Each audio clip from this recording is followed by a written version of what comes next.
Hello students, देखो last class में मैंने मॉडर्न पीरियडिक टेबल की बात की थी कि किस तरीके से पीरियडिक टेबल को मॉडिफाई किया गया था, उसमें मॉडिफिकेशन किया गया था और किस तरीके से उसका लॉन्ग फॉर्म बनाया गया था। राइट। सो अब हम बात करेंगे ब्लॉक केमिस्ट्री के बारे में। हम ब्लॉक केमिस्ट्री पूरा तो नहीं पढ़ेंगे, हम सिर्फ और सिर्फ उसका बेसिक नॉलेज लेंगे कि एस ब्लॉक के अंदर किस तरीके से एलिमेंट का डिस्ट्रीब्यूशन है, पी ब्लॉक के अंदर किस तरीके से एलिमेंट को रखा गया है, डी ब्लॉक के अंदर किस तरीके से रखा गया और एफ ब्लॉक के अंदर किस तरीके से रखा गया और इनका जो कैरेक्टरिस्टिक फीचर्स होता है उनके बारे में हम डिस्कस करेंगे। जनरल इलेक्ट्रॉनिक कॉन्फ़िगरेशन हो गया, ठीक है, छोटी जो फीचर्स है उसके प्रॉपर्टीज़ होगी उसके बारे में हम डिस्कस करेंगे। बाकी आपके हर एक ब्लॉक के हर एक पूरा का पूरा चैप्टर आपके 11th के अंदर भी है और 12th के अंदर भी है। ओके, सो स्टार्ट करते हैं अपनी ब्लॉक केमिस्ट्री को। ठीक है, बेसिक नॉलेज लेंगे ब्लॉक केमिस्ट्री का। सो सबसे पहले देखो हम बात करते हैं ब्लॉक्स की। ठीक है, ये ब्लॉक का जो डिस्ट्रीब्यूशन है वो किस तरीके से किया गया था, क्लासिफिकेशन किस तरीके से किया गया था।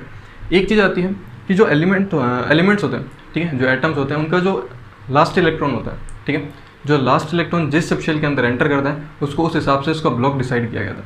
ठीक है, हमारे पास में 4 ब्लॉक्स होते हैं वैसे तो, एस, पी, डी और एफ। ठीक है, तो क्वांटम नंबर के बेसिस पर क्वांटम नंबर क्या होता है, क्वांटम नंबर हम एटॉमिक स्ट्रक्चर में पढ़ेंगे। ठीक है, अभी मैं आपको थोड़ा सा आइडिया दूंगा। सो देखो सबसे पहले हम बात करते हैं ब्लॉक्स की। तो ब्लॉक होते हैं 4 टाइप के, S, P, D and F. हमें चारों ब्लॉक्स को पढ़ना है। ठीक है, इसमें थोड़ा पी ब्लॉक जो है वो थोड़ा आपका बड़ा है, इसका ये चारों जो है आपके चैप्टर वाइज हैं। ठीक है, एस ब्लॉक आपका 11th का है, पी ब्लॉक जो है वो 2 पार्ट्स में डिवाइडेड है, 11th में भी और 12th में भी है, डी ब्लॉक और एफ ब्लॉक आपके 12th का सिलेबस है। ठीक है, सो सबसे पहले हम बात करते हैं एस ब्लॉक की। एस ब्लॉक देखो, एस ब्लॉक जो होता है, एस ब्लॉक में जो एलिमेंट रखे गए उसका मेन क्या फीचर क्या है, इसीलिए इसको एस ब्लॉक में रखा गया। मेन जो रीज़न है वो ये है कि जितने भी एलिमेंट का जो आउटर मोस्ट शेल है उसमें जो इलेक्ट्रॉन एंटर करने वाला है, अगर वो इलेक्ट्रॉन एस सब शेल के अंदर एंटर करता है तो उन सभी टाइप के एलिमेंट्स को हम किस ब्लॉक में रखेंगे, एस ब्लॉक में रखेंगे। ठीक है, यानी जो इनका लास्ट इलेक्ट्रॉन होगा, लास्ट इलेक्ट्रॉन किस में एंटर करेगा, एस सब शेल में एंटर करेगा। अब देखो सब सेल ऑर्बिटल ये क्या होता है, ये सारे के सारी आपके एटॉमिक स्ट्रक्चर के पार्ट है। तो हम पीरियडिक टेबल के बाद में एटॉमिक स्ट्रक्चर को पढ़ेंगे। ठीक है, जिसमें हम डिस्कस करेंगे कि सेल क्या होता है, ऑर्बिटल क्या होता है, ठीक है, सब शेल क्या होता है, किस तरीके से इसका क्लासिफिकेशन होता है, वो सारा हम पढ़ेंगे। राइट। सो जिन एलिमेंट का लास्ट इलेक्ट्रॉन जो होता है एस सब शेल में एंटर करता है उनको हम किस में रखेंगे, एस ब्लॉक में रखेंगे। ठीक है, अब देखो एस ब्लॉक के अंदर अगर हम बात करें जनरल इलेक्ट्रॉनिक कॉन्फ़िगरेशन की, यानी सामान्य इलेक्ट्रॉनिक विन्यास की बात करते हैं। अब इलेक्ट्रॉनिक विन्यास क्या होता है, इलेक्ट्रॉनिक विन्यास होता है कि किस ऑर्डर के अंदर इलेक्ट्रॉन को फिल किया गया। ठीक है, हमारे पास में जितने भी सेल्स हैं उसमें किस तरीके से इलेक्ट्रॉन को भरा गया है उसको हम क्या बोलेंगे, इलेक्ट्रॉनिक कॉन्फ़िगरेशन बोलेंगे। और सामान्य इलेक्ट्रॉनिक कॉन्फ़िगरेशन क्या है, ये सभी एलिमेंट जितने भी एस ब्लॉक में एलिमेंट आते हैं उनका सेम रहेगा, मतलब वो नॉर्मल फॉर्मा है, उसमें हम नंबर ऑफ सेल जो है वो अपने हिसाब से इंक्रीज करते जाएंगे। तो वो होता है NS1 to 2। ये इसका क्या होता है, ये जनरल इलेक्ट्रॉनिक कॉन्फ़िगरेशन होता है। एस आपको पता है क्या, एस है सबशेल, क्या है सबशेल, यानी एस सबशेल में एंटर करेगा तभी हम इसको क्या बोलेंगे, एस ब्लॉक एलिमेंट बोलेंगे। एन का मतलब होता है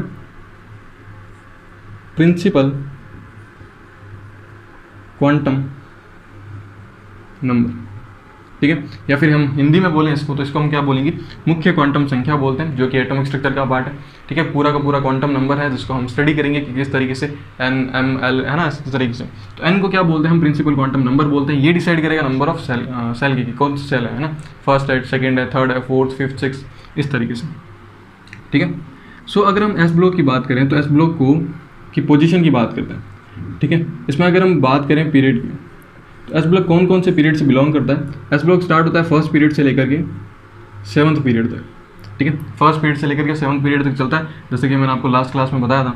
फिर अगर हम बात करें ग्रुप की तो ग्रुप आता है आपका first A group and second A group.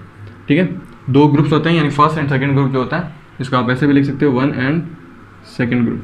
ठीक है, ये चीज़। अब हम बात करते हैं नंबर ऑफ एलिमेंट की। ठीक है, तो हम जनरल चीज़ें पढ़ रहे हैं, ऐसा नहीं है कि मैं आपको सारी की सारी जो एस ब्लॉक की रिएक्शंस हैं, सारी की सारी जो इसके कंपाउंड बन सकते हैं वो सब हम पढ़ेंगे, तो ऐसा बिल्कुल भी नहीं है। वो हम सब जब पढ़ेंगे जब हम एस ब्लॉक को कम्प्लीटली स्टार्ट करेंगे पूरा का पूरा। ठीक है, अभी हम जनरल चीज़ें ले रहे हैं कि हाँ एस ब्लॉक के अंदर ये चीज़ें हमें देखने को मिल सकती है। ठीक है, ताकि हमें आइडिया रहे थोड़ा बहुत। नंबर ऑफ एलिमेंट की बात करें तो 14 होता है। अब हमने कल काउंट किया था तो कितना 13 थे। तो इस 14th एलिमेंट में एक आता है आपका, इसका जो रहता है ये 13+1 रहता है। ठीक है, अरेंजमेंट जो रहता है वो क्या रहता है, 13+1 रहता है। ये जो 1 है ये आपका रहता है हीलियम।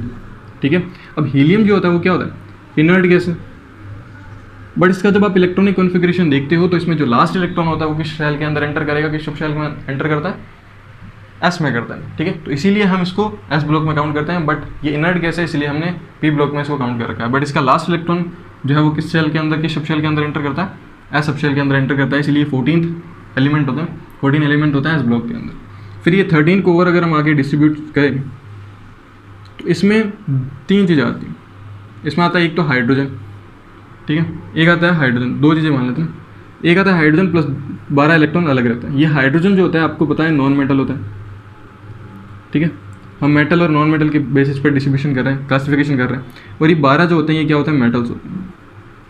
और ये 12 ही जो एलिमेंट्स होते हैं इनको अरेंज किया जाता है फर्स्ट ए और सेकंड ए ग्रुप के अंदर, ठीक है। तो एस ब्लॉक में आपसे पूछा जाए तो कितने मेटल्स होते हैं, सारे के सारे क्या होते हैं, मेटल्स होते हैं ऑलमोस्ट। इसमें एक हाइड्रोजन नॉन मेटल होता है प्लस साथ में हीलियम जो कि इनर्ट गैस है जिसको हम काउंट नहीं करते एस ब्लॉक के अंदर, बट फिर भी it is a part of S block, ये एस ब्लॉक का पार्ट है तो इसको हम काउंट करते हैं, ठीक है। सो इस तरीके से इसका क्लासिफिकेशन चलता है। अब अगर हम बात करें इसकी फर्स्ट ए और सेकेंड ए की, सो देखो फर्स्ट ए और सेकेंड ए जो ग्रुप है जिसमें आपको पता है कि क्या आता है, hydrogen, lithium, sodium, potassium, rubidium and cerium और फ्रोंशियम, ठीक है। फिर आता है यहाँ पे beryllium, magnesium, calcium, strontium, barium और रेडियम, ठीक है। ये आपका पूरा का पूरा एस ब्लॉक है जिसमें हाइड्रोजन जो क्या है नॉन मेटल है, बाकी ये सारी की सारी मेटल है। फ्रोंशियम और रेडियम जो है ये क्या होते हैं, ये होते हैं आपके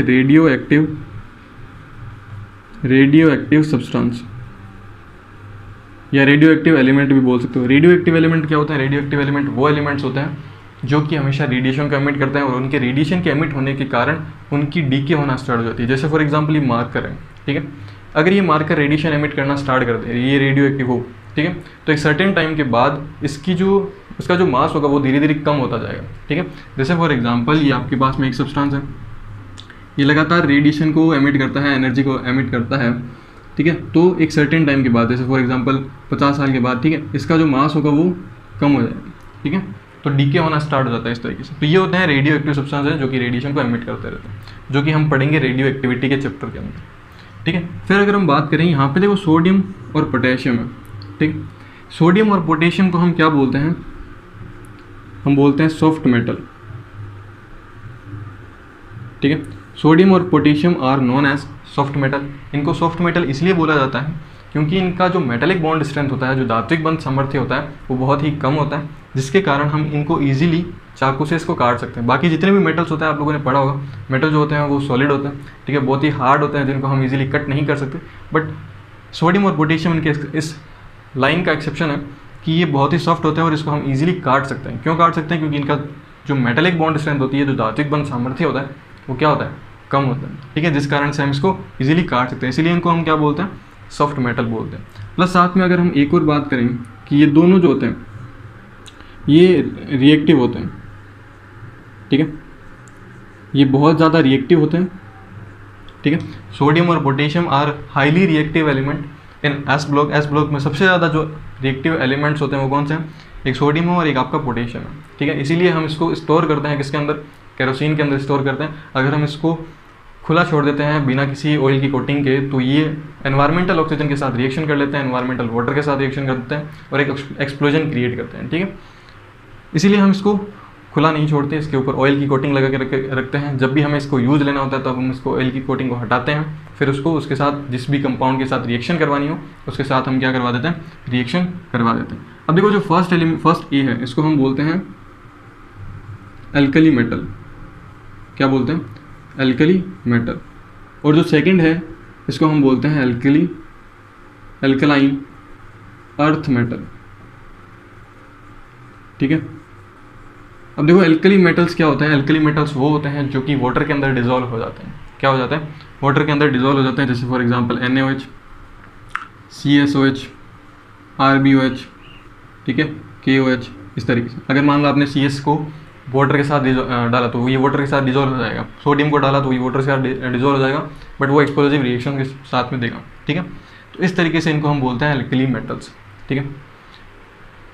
ऐसे मेटल्स, ऐसे 20 जो कि क्या करते हैं, वाटर के साथ डिजॉल्व हो जाते हैं उसको हम क्या बोलते हैं, एल्कली मेटल बोलते हैं। एल्कलाइन अर्थ मेटल क्या होता है, एल्कलाइन अर्थ मेटल वही है, ये भी एल्कलाइन नेचर के होते हैं, ये भी क्या कर सकते हैं, वाटर में डिजॉल्व हो सकते हैं। प्लस साथ में ये जो होते हैं ये अर्थ में मिलते हैं, ये हमें अर्थ में नहीं मिलते, ये इनकी जो एविडेंस होती है वो अर्थ के अंदर सबसे ज़्यादा होती है, इसीलिए हम इसको क्या बोलते हैं, एल्कलाइन अर्थ मेटल बोलते हैं। ठीक है, ये साथ में एल्कलाइन नेचर के तो होते हैं, प्लस साथ में ये जो मिलते हैं वो हमें अर्थ के अंदर मिलते हैं, यानी अर्थ क्रस्ट के अंदर मिलते हैं, इसलिए हम इसको क्या बोलते हैं, एल्कली अर्थ मेटल्स बोलते हैं। ठीक है, तो ये पूरा का पूरा एस ब्लॉक का क्लासिफिकेशन है, इस तरीके से हम कर सकते हैं। ठीक है, और ये इसका जनरल इलेक्ट्रॉनिक कॉन्फ़िगरेशन है। अगर आपसे पूछा जाता है 1s का क्या, सॉरी फर्स्ट ग्रुप का क्या होगा, तो फर्स्ट ग्रुप का आप ऐसे लिख सकते हो, आपका आएगा NS1, और सेकंड का अगर आपसे पूछा जाता है तो ये क्या आ जाएगा, NS2, यानी लास्ट इसमें एक इलेक्ट्रॉन होगा और इसमें क्या होंगे, 2 इलेक्ट्रॉन्स होंगे, यानी S सेल के अंदर 1 इलेक्ट्रॉन होगा, इसमें 2 इलेक्ट्रॉन होंगे। और आपको ये पता होना चाहिए कि S सब शेल जो होता है उसमें मैक्सिमम इलेक्ट्रॉन जो भरे जाते हैं वो कितने इलेक्ट्रॉन्स होते हैं, 2 इलेक्ट्रॉन S में भरे जाते हैं, 6 इलेक्ट्रॉन किस में भरे जाते हैं, P में भरे जाते हैं, 10 इलेक्ट्रॉन किस में भरे जाते हैं, D में भरे जाते हैं, और 14 इलेक्ट्रॉन जो होते हैं वो किस में भरे जाते हैं, F में भरे जाते हैं। ठीक है, तो इस तरीके से इलेक्ट्रॉन का फिलिंग होता है। ठीक है, जो कि हम एटॉमिक स्ट्रक्चर में पढ़ेंगे। तो ये आपका एस ब्लॉक है। फिर हम बात करते हैं पी ब्लॉक के बारे में, पहले आप इसको कॉपी करें। ओके स्टूडेंट्स, तो अब हम बात करते हैं पी ब्लॉक के बारे में। तो देखो पी ब्लॉक ये रहा आपका, ठीक है, आई होप आपको याद हो गया होगा पी ब्लॉक। सो पी ब्लॉक की अगर हम बात करें जनरल इलेक्ट्रॉनिक कॉन्फ़िगरेशन की, तो इसका जो सामान्य इलेक्ट्रॉनिक विन्यास होता है वो क्या होता है, NS1 to 2, यानी NH के अंदर कितने भरे जाएंगे, या तो 1 भरा जाएगा या फिर 2 भरा जाएगा। ठीक है, 1 से 2 तक भरे जाएंगे। फिर आता है NP1 to 6, ठीक है, NP1 to 6, इसके लिए आएगा NP1, इसके लिए आएगा NP2, इसके लिए आएगा NP3, इसके लिए आएगा NP4, इसके लिए आएगा NP5 और इसके लिए आएगा NP6। ठीक है, अगर हम बात करें ग्रुप की, तो ग्रुप जो होता है ये 13 से लेकर के 18 तक चलता है। ठीक है, ये 13th हो गया, ये 14th, 15th, 16th, 17th और ये 18th। ठीक है, पीरियड की बात करें तो पीरियड जो होता है ये सेकेंड पीरियड से लेकर के 7th तक चलता है, 2nd to 7th पीरियड तक चलता है। ठीक है, अब देखो अगर हम बात करें इसको हम क्या बोलेंगे, 13th ग्रुप को हम बोलेंगे बोरॉन फैमिली। ये आपकी क्या आ गई, बोरॉन फैमिली। ये आपकी आ गई नाइट्रोजन कार्बन। फिर ये आ गई आपकी नाइट्रोजन फैमिली। ये आपकी आ गई ऑक्सीजन फैमिली। ये आपकी आ गई हैलोजन, और इसको हम बोलेंगे नोबल गैस या फिर इनर्ट गैस। ठीक है, अब देखो अगर हम बात करें कि जो नाइट्रोजन फैमिली होती है, नाइट्रोजन फैमिली को हम क्या बोलते हैं, निकोजन बोलते हैं। क्या बोलते हैं, निकोजन बोलते हैं। ये जितने भी एलिमेंट्स होते हैं इसको हम क्या बोलेंगे, निकोजन बोलेंगे। इनको निकोजन इसलिए बोला जाता है कि इनके जो हाइड्राइड होते हैं, ठीक है, इनके जो हाइड्राइड होते हैं, ठीक है, जैसे फॉर एग्जांपल PH3 हो गया, ठीक है, ASH3 हो गया, इनके जो हाइड्राइड्स होते हैं ये किसके साथ में रिएक्शन करते हैं ऑक्सीजन के साथ। ठीक है, ये ऑक्सीजन के साथ रिएक्शन करते हैं और उस पूरी की पूरी एनवायरमेंटल ऑक्सीजन को कंज्यूम कर लेते हैं। फिर उस एरिया के अंदर ऑक्सीजन की जो डेंसिटी होती है, ऑक्सीजन को जो लेवल होता है वो डाउन चला जाता है, जिससे वहाँ के जो रहने वाले होते हैं, वहाँ की जो रहने वाले होते हैं उनका दम घुटने लगता है। ठीक है, तो इनको हम बोलते हैं दम घोटने वाली गैस है। ठीक है, तो दम घोटने वाली गैस बनाते हैं ये, इसलिए इनको क्या बोला जाता है, पिक्नोजन बोला जाता है। ठीक है, निकोजन। ये निकोजन जो होते हैं इनके जो हाइड्राइड होते हैं ये ऑक्सीजन के साथ रिएक्ट करते हैं। ठीक है, तो कहीं भी ऐसी सिचुएशन होती है, इसका मतलब वहाँ पे इनका यूज़ किया जाता है, ऑक्सीजन को रिएक्ट करवाया जाता है। फिर जो भी गैस बनती है वो क्या होती है, एकदम घोटने वाली गैस होती है, इसीलिए इनको क्या बोलते हैं, हम निकोजन बोलते हैं। फिर जो ऑक्सीजन फैमिली होती है इसको हम क्या बोलते हैं, इसको हम बोलते हैं चैल्कोजन। क्या बोलते हैं, चैल्कोजन बोलते हैं। ये चैल्कोजन इसलिए बोलते हैं क्योंकि ये हमेशा किसके साथ मिलते हैं, जब भी इनको देखा जाता है तो ये सिंगल स्टेट में नहीं मिलते, ये किसी के साथ मिलते हैं। किसके साथ मिलते हैं, ओर के साथ मिलते हैं। ठीक है, अयस्क जो होते हैं, ठीक है, तो पूरा का पूरा ओर का जो फिल्ट्रेशन है, ठीक है, किस तरीके से उसको फिल्ट्रेट किया जाता है, उसको अलग किया जाता है, उसका पूरा का पूरा आपका 12th का सिलेबस में चैप्टर है। ठीक है, उसको हम पढ़ेंगे तो ये और के साथ मिलते हैं, जैसे for example Al2O3 dot XH2, ठीक है, Fe2O3 हो गया। इस तरीके से ये किस में मिलते हैं, ये हमें और के साथ में मिलते हैं, ठीक है, तो और के संगठन में ये हमें मिलते हैं, इसीलिए हम इसको क्या बोलते हैं, चैल्कोजेन बोलते हैं। इनको हैलोजन इसलिए बोला जाता है क्योंकि इनका जो निष्कर्षण होता है, ठीक है, इनको जहाँ से हम इसको ऑब्टेन करते हैं वो क्या होता है, वो होता है सी सॉल्ट, ठीक है। इसको हम कहाँ से ऑब्टेन करते हैं, सी सॉल्ट से ऑब्टेन करते हैं। जैसे फॉर एग्जांपल हमें NaCl हो गया, हमें क्लोरीन लेना है तो जो नमक है उसमें उसको तोड़ना पड़ेगा Na+Cl- में, तो हमें Cl मिलेगी, ठीक है। तो इस तरीके से इसीलिए इसको हम क्या बोलते हैं, हैलोजन फैमिली बोलते हैं। इसको हम कहाँ से ऑब्टेन करते हैं, सी सॉल्ट से ऑब्टेन करते हैं, फिर सी सॉल्ट से इसका निष्कर्षण किया जाता है, तब जा करके हमें हैलोजन फैमिली मिलती है पूरी, ठीक है। इनको नोबल गैस इसलिए बोला जाता है क्यों, क्योंकि इनका जो ऑक्टेट होता है क्या होता है, ऑक्टेट फुल होता है, फुलफिल, ठीक है। ऑक्टेट फुलफिल का मतलब होता है इसमें आउटर मोस्ट शेल में कितने इलेक्ट्रॉन्स होते हैं, 8 इलेक्ट्रॉन प्रेजेंट होते हैं, ठीक है।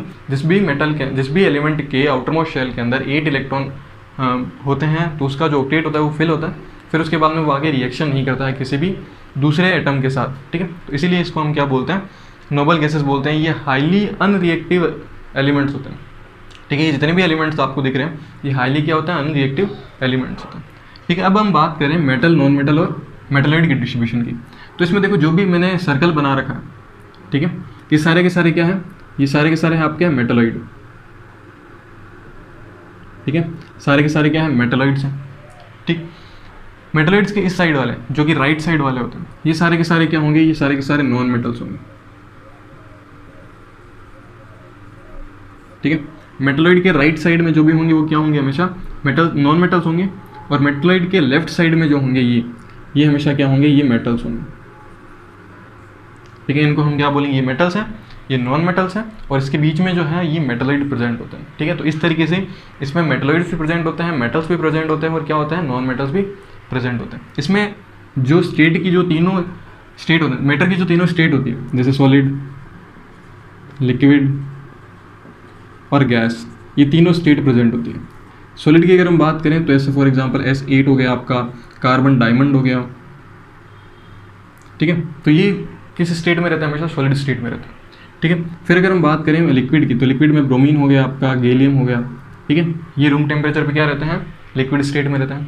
गैस की अगर हम बात करें तो आपकी हैलोजन फैमिली होगी, और क्या होगी, नोबल गैस, ठीक है, प्लस साथ में O2 हो गया आपका, ठीक है, N2 हो गया। इस तरीके से ये सारे के सारे किस फॉर्म में रहते हैं, किस स्टेट में रहते हैं, ये हमेशा गैस स्टेट में रहता है, ठीक है। तो इसमें तीनों स्टेट प्रेजेंट होती है, सॉलिड, लिक्विड और गैस, और तीनों ही टाइप के मेटल्स प्रेजेंट, एलिमेंट्स प्रेजेंट होते हैं, metal, metalloid and non metals, ठीक है। तो इस तरीके से इसका क्लासिफिकेशन होता है पी ब्लॉक का। अब हम बात करते हैं कि पी ब्लॉक किस टाइप के ऑक्साइड को फॉर्म कर सकता है। तो जो पी ब्लॉक्स होते हैं, पी ब्लॉक के जितने भी एलिमेंट्स होते हैं ये हर टाइप के ऑक्साइड को फॉर्म कर सकते हैं। जैसे फॉर एग्जांपल आपका एसिडिक ऑक्साइड हो गया, बेसिक ऑक्साइड हो गया, न्यूट्रल ऑक्साइड हो गया, एम्फोटेरिक ऑक्साइड हो गया, मिक्स्ड ऑक्साइड हो गया। तो इस तरीके के सारे जो है ऑक्साइड फॉर्म कर सकते हैं। जैसे फॉर एग्जांपल हम बोल सकते हैं बेसिक ऑक्साइड हो गया आपका, फिर आपका हो गया एसिडिक ऑक्साइड, ठीक है, आपका न्यूट्रल ऑक्साइड हो गया, फिर अगर हम बात करें एम्फोटेरिक ऑक्साइड, ठीक है, अगर हम हिंदी में बात करें तो ये आ गया क्षारीय ऑक्साइड, अम्लीय ऑक्साइड, उदासीन ऑक्साइड, फिर ये आ गया उभयधर्मी ऑक्साइड। फिर अगर हम बात करें मिक्स्ड ऑक्साइड, ठीक है, साथ में आपका सब ऑक्साइड भी ये बनाता है। तो इतने टाइप के ये ऑक्साइड फॉर्म कर सकते हैं, ये कैपेबल होते हैं इतने टाइप के ऑक्साइड को फॉर्म करने के अंदर, ठीक है। अभी ऑक्साइड्स क्या होते हैं, किस तरह क्या क्या इनके एग्जांपल्स होते हैं, जो कि हम किस में पढ़ेंगे, जब हम पी ब्लॉक पढ़ेंगे 11th के अंदर और 12th के अंदर, ठीक है। पी ब्लॉक का पूरा चैप्टर है, 11th के अंदर है और एक 12th के अंदर है। ये जो 13th और 14th ग्रुप है ये आपका 11th का सिलेबस है, 15 to 18 ये आपका 12th का सिलेबस है। तो जब हम ये पढ़ेंगे 13th ग्रुप, 14th ग्रुप, 15, 16, 17 और 18, तब हम पढ़ेंगे कि ये किस टाइप के ऑक्साइड को फॉर्मेशन कर सकते हैं, इसकी क्या क्या प्रॉपर्टीज़ होती है, इन सब की प्रॉपर्टीज़ क्या होती है, किस टाइप के कंपाउंड फॉर्म कर सकते हैं, किस टाइप की रिएक्शन शो करते हैं, ठीक है, और इनका नेचर क्या होता है उसके बारे में हम डिस्कस करेंगे। तब अभी के लिए आपको सिर्फ और सिर्फ इतना ही नोट करना है, ठीक है। देन उसके बाद में हम डिस्कस करते हैं डी ब्लॉक के बारे में। ओके स्टूडेंट्स, तब हम बात करते हैं डी ब्लॉक के बारे में। तो ये आपका डी ब्लॉक है, ठीक है, पूरा तो मैंने नहीं लिखा, बस स्टार्टिंग और लास्ट एलिमेंट को लिखा है सीरीज़ का, ठीक है। तो डी ब्लॉक की अगर हम बात करें, डी ब्लॉक तो डी ब्लॉक में कौन से एलिमेंट्स होंगे जिनका जो लास्ट इलेक्ट्रॉन होगा वो कौन से सब शेल के अंदर एंटर करेगा, वो डी सब शेल के अंदर एंटर करता है, तो उसको हम किस में रखते हैं, डी ब्लॉक के अंदर रखते हैं। ठीक है, तो लास्ट इलेक्ट्रॉन किस में जाएगा, last electron enter in d sub shell, right. फिर अगर हम बात करें जनरल इलेक्ट्रॉनिक कॉन्फ़िगरेशन की, सामान्य इलेक्ट्रॉनिक विन्यास की, तो इसको हम लिखेंगे n-1 d 1 to 10। डी के अंदर हम 1 से लेकर के 10 इलेक्ट्रॉन फिल कर सकते हैं। फिर अगर हम बात करें आगे ns 1 to 2, ठीक है। अगर जैसे ये प्रिंसिपल क्वांटम नंबर 4 है तो ये कितना आएगा, 3 आएगा, n-1 का, ठीक है। अगर ये 4 है तो ये आएगा n-1, ठीक है, तो 3 आ जाएगा इस तरीके से। तो ये इसका क्या होता है, जनरल इलेक्ट्रॉनिक कॉन्फ़िगरेशन होता है। ग्रुप की अगर हम बात करें तो ग्रुप होता है आपके 3rd ग्रुप से लेकर के 12th ग्रुप तक होता है, ठीक है। यहाँ तक आपका क्या चलता है, डी ब्लॉक चलता है, 1st to 2nd S block होता है, फिर 13 to 18 जो होता है पी ब्लॉक होता है, फिर जो बीच में आता है 3 से लेकर के 12 तक वो पूरा का पूरा आपका क्या चलता है, डी ब्लॉक चलता है, ठीक है। तो हाँ, डी ब्लॉक के एलिमेंट्स प्रेजेंट होते हैं। पीरियड की अगर हम बात करें तो ये 4th से स्टार्ट होता है, 4th से लेकर के आपके चलता है 7th तक, ठीक है, 7th पीरियड तक ये आपके चलता है, ठीक है। ये आपका 4th हो गया, 4th पीरियड, ये आपका 5th हो गया, ये 6th और ये 7th, ठीक है। जो 4th पीरियड होता है उसको हम क्या बोलते हैं, 3D सीरीज़ बोलते हैं, इसको हम 4D सीरीज़ बोलते हैं, इसको हम बोलते हैं 5D सीरीज़ और इसको हम बोलते हैं 6D सीरीज़। यानी इसमें जो भी लास्ट इलेक्ट्रॉन एंटर करेगा वो कौन से में एंटर करेगा, 3D के अंदर एंटर करेगा, इसमें 4D में एंटर करेगा, इसमें 5D में करेगा और इसमें 6D में करेगा। 3D स्टार्ट कहाँ से होती है, स्कैंडियम से लेकर के जिंक तक स्टार्ट होती है। 4D कहाँ से स्टार्ट होती है, इट्रिबियम से लेकर के कैडमियम तक स्टार्ट होती है, कैडमियम तक रहती है। फिर अगर हम बात कर रहे हैं 5D की, तो देखो यहाँ पे 2 एलिमेंट है, ठीक है। एक तो है लेंथेनॉइड और ये आपका है हाफियम, ठीक है।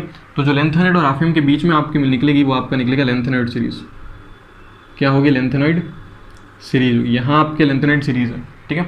और यहाँ ठीक है, एक्टिनॉइड से लेकर के रदरफोर्डियम तक यहाँ आपके निकलेगी एक्टिनॉइड सीरीज़, एक्टिनॉइड सीरीज़, ठीक है। देर उसके बाद में डी ब्लॉक वापस से स्टार्ट हो जाए। तो ये आ गया रदरफोर्डियम और ये CN, ठीक है, यहाँ तक। तो जो F ब्लॉक होता है वो कहाँ से निकलता है, F ब्लॉक निकलता है आपका, ये आपका 6th हो गया, तो 6th और 7th से आपका F ब्लॉक निकलता है। और सेम पीरियड रहता है कौन सा रहता, सॉरी सेम ग्रुप रहता है कौन सा रहता है, 3rd ग्रुप रहता है, ठीक है। तो ये जनरल सा बेसिक सा डी ब्लॉक है, बस आपको इतना ही देखना है। और एक और चीज़ आप लिख सकते हो कि जो इसमें डी ब्लॉक के अंदर टेक्नीशियम है, ठीक है। टेक्नीशियम जो होता है ये ह्यूमन मेड होता है, ठीक है। डी ब्लॉक में सिर्फ और सिर्फ एक ही एलिमेंट होता है जो कि ह्यूमन मेड होता है, बाकी के सारे जो होते हैं वो नेचुरल एलिमेंट्स होते हैं, ठीक है। और जितने भी आजकल न्यू डिस्कवर्ड एलिमेंट्स होते हैं वो सारे के सारे ऑलमोस्ट क्या होते हैं, लेबोरेटरी के अंदर फॉर्म्ड होते हैं जो कि ह्यूमन मेड होते हैं, ठीक है। तो इस तरीके से जो टेक्नीशियम है वो क्या है, ह्यूमन मेड है। जो डी ब्लॉक के एलिमेंट्स होते हैं उनको हम क्या बोलते हैं, ट्रांजिशन एलिमेंट्स बोलते हैं, ठीक है। ट्रांजिशन एलिमेंट्स क्या होते हैं, जिनमें n-1 d 1 to 5 का इलेक्ट्रॉनिक कॉन्फ़िगरेशन प्रेजेंट होता है, उसको हम क्या बोलते हैं, ट्रांजिशन एलिमेंट बोलते हैं। या फिर जो ओल्ड डेफिनेशन है वो क्या है कि जो S और P ब्लॉक के बीच में जो एलिमेंट एग्जिस्ट करता है उसको हम क्या बोलते हैं, ट्रांजिशन एलिमेंट बोलते हैं। यानी S और P का ट्रांजिशन है, इसमें S के कैरेक्टर भी प्रेजेंट होंगे और P के कैरेक्टर भी प्रेजेंट होंगे, तो ये ट्रांजिशनल एलिमेंट बोला जाता है इसीलिए इनको।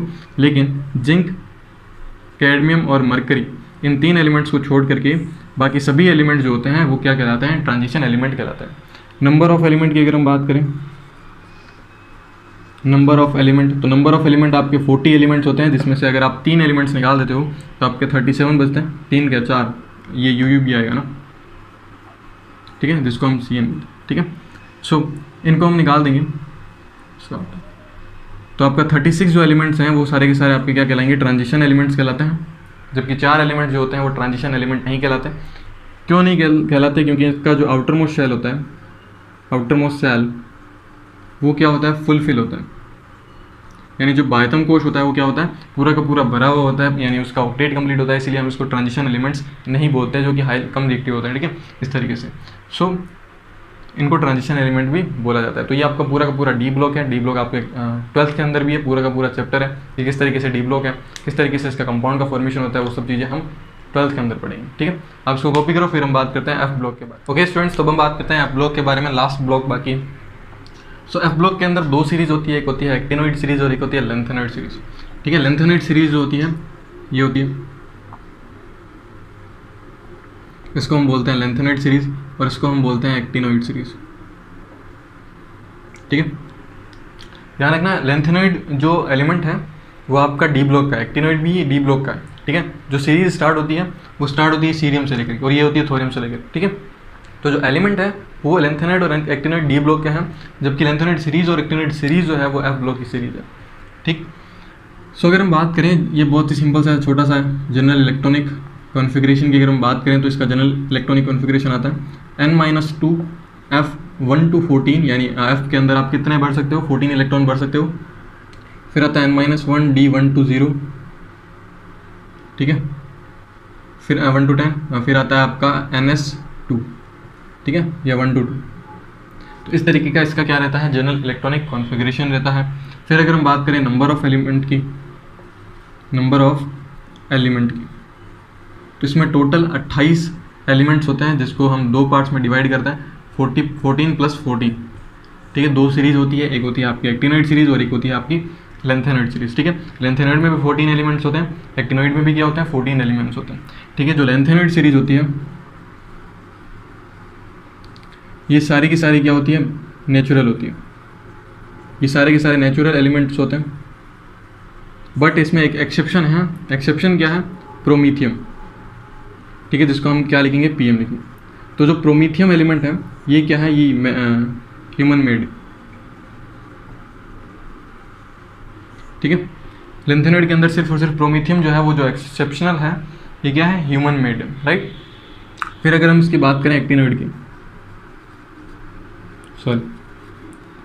एक्टिनॉइड, तो जो एक्टिनॉइड सीरीज है ये सारे की सारी क्या होती है, ह्यूमन मेड होती है। एक्टिनॉइड सीरीज पूरी की पूरी ह्यूमन मेड होती है, बट एक्सेप्शनल है।